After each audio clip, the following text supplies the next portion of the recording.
Hello there, Deepti. Alright, sorry for the small delay in getting your work back. I'm just stepping in for Ellen now. Experts throughout the developing developed worlds have argued whether the increasing trend of travelling has some positive impact on people's lives or has adversely affected them over the last few years. Beautiful. Being a traveller has some risks involved in the journey if taken without much preparation and can also drain savings. But the sense of adventure and enjoyment of exploring different places cannot be ignored. Beautiful. This essay will discuss the pros and cons of travelling, using examples from the UK government and Oxford University to demonstrate points and prove arguments. Beautiful. Okay. Now, one pointer here. I remember you are going for band 8, I believe. Now, I would strongly recommend in the next ones, we perhaps just use one example, okay? And then in the next example, so maybe we use the UK government, and also I would perhaps do a hypothetical example, so we definitely then use the conditionals, and then also we could develop that conditional, okay? So for example, let's just see, there's ample evidence that's, okay, so we're talking about the pros and cons of travelling. So we could just say, let's see, if a person were never to travel, they could be eventually, they could be culturally restricted.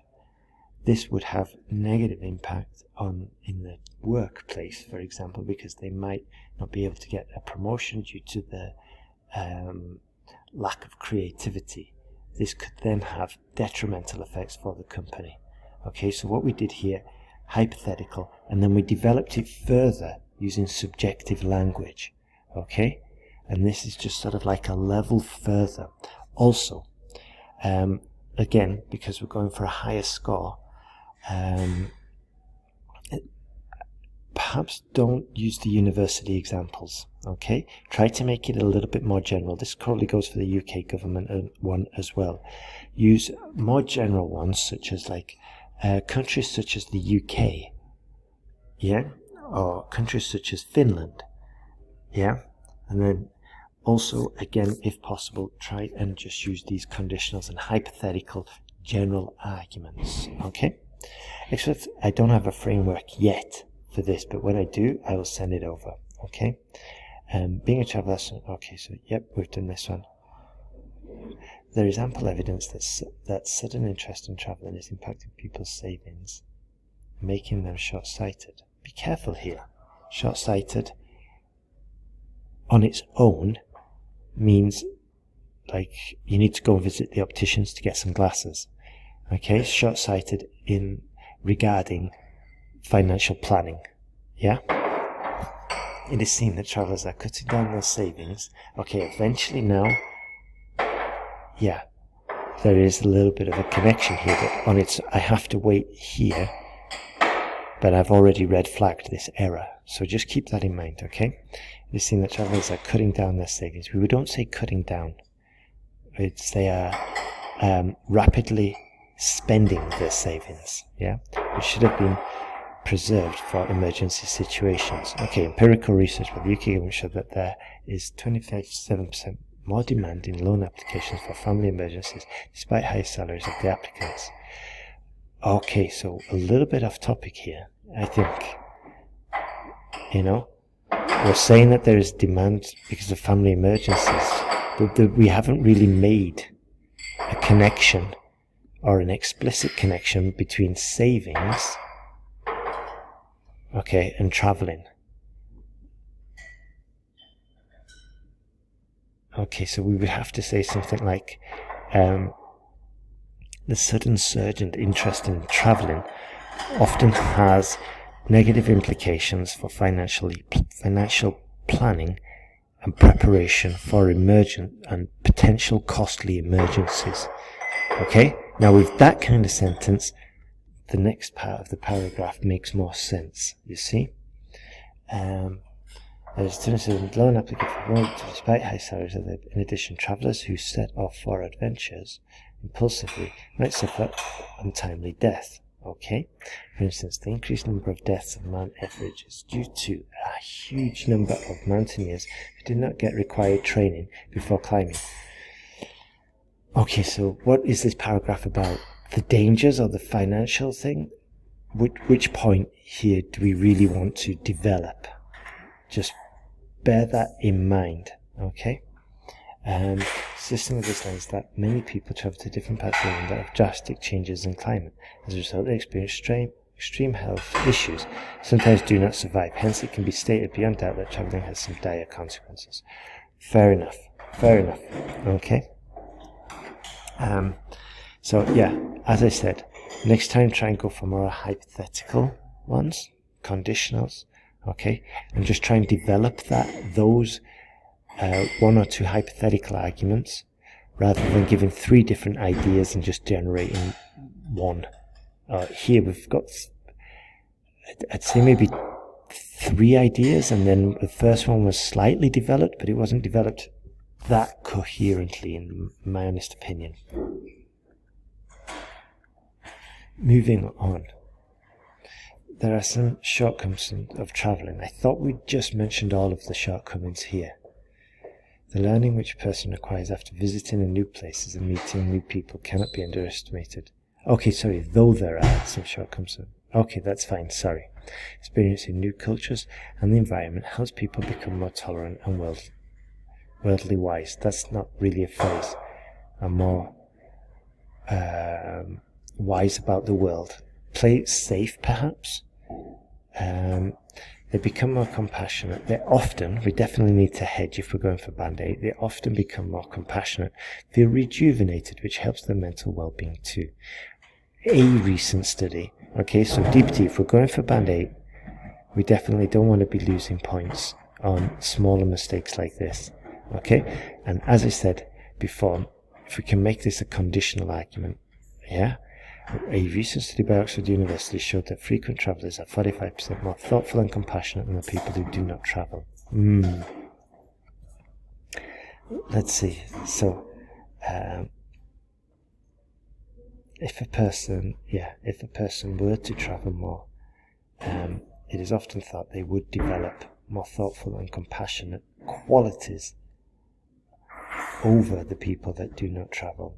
Well, how could we rephrase this negative construction? Over the people who remain home birds or remain at home, just to avoid the negative construction. Moreover, spending quality time with friends and family strengthens the bonds and helps long-lasting relationship.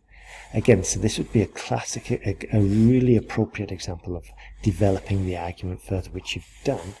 But if we'd have developed it from a hypothetical point of view, we could have had more modal verbs and a bit more sophisticated features.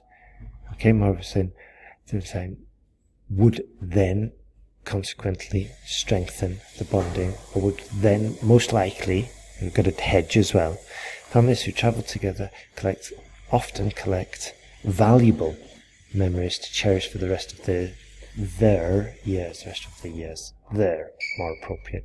Therefore, it is clear that travelling has a tremendous impact on our lives. Therefore, it is clear that travelling more would undoubtedly have a tremendous and invaluable impact on our lives. Okay? I firmly believe that this shift in the lifestyle of travelling more is enriching and beneficial to people. Although caution must be taken before setting off on a journey to avoid casualties, a well-planned, thought-out trip can be memorable for many years. Okay, so I would have put this at the beginning, the negatives, then it's parallel with this paragraph, and then put the two benefits together later on in the sentence or in this paragraph. It just makes it easier to read. It's a stylistic improvement, as I feel that this trend will increase sharply in the future. Beautiful. Excellent work. You began working in a new company. Relative friend explained why. Okay, super. Hi, Seema. I hope you're doing well and enjoying your vacation in Goa. Great. It has been a long time since I heard from you. I thought I should tell you that I finally changed my job. Okay, good. Okay, so far we've kind of got two short sentences, but it's fine.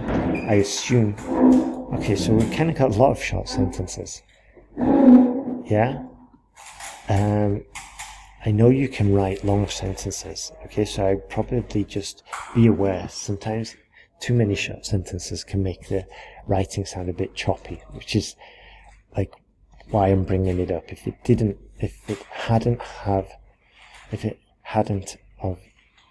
have sounded choppy, I wouldn't have mentioned it, but it did. I'd been trying to switch my company as it was really taking a toll on my health. Great phrase there. I used to work around 11 hours every day with nighttime meetings. Besides that, the work environment was also very terrible, as there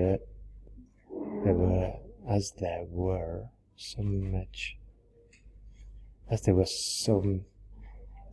so much politics. Yeah, as there were so many political, as there were too much politics. As there were too many political issues.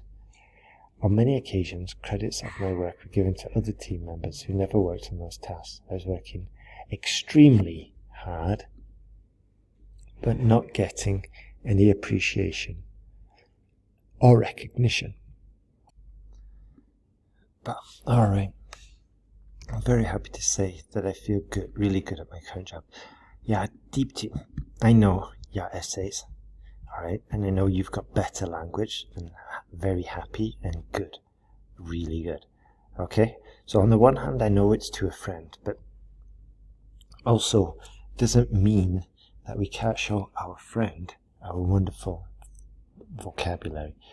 So what I would have written is, okay, I'm over the moon, okay? Or, if you wanted to, I'm over the moon with my current job, yeah? Or even better, to be honest, comma, I'm absolutely over the moon with my current job. Or, if you wanted to just play it safe, I'm honestly exuberant. I'm honestly ecstatic.